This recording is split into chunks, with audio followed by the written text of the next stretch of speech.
Le stade de l'orge se trouve à un bon nœud. Donc ces prochaines 4-5 jours vont être des jours où il faudra réfléchir sur des interventions. Tout d'abord, sur les orges intensives qui ont eu de l'engrais de bonne heure et qui poussent correctement, il faudra vraiment penser à réguler ces orges au stade 31 jusqu'à 32, 1-2 nœuds. Les produits à base de Modus ou Medax sont des produits qui iront très bien pour ces interventions précoces. Nous garderons les téfons pour les applications à la dernière feuille pour renforcer l'épi, éviter la cassure du col de l'épi.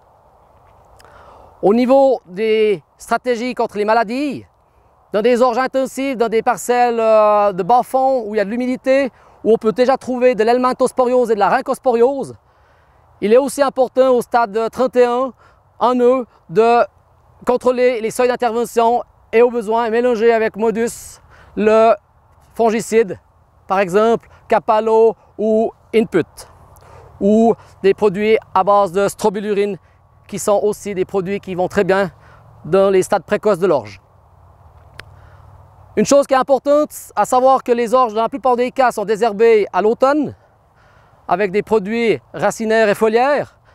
Dans la plupart des cas, ces herbicides ont bien fonctionné cette année, mais il faut toujours faire attention et contrôler s'il n'y a pas une levée de mauvaises herbes vivaces et faire des corrections contre, par exemple, du gaillet, du chardon ou des rumex. On peut désherber avec différents produits que vous retrouvez dans l'assortiment choisi jusqu'au stade 37, apparition dernière feuille. Ce qui est important, c'est de toucher l'adventice.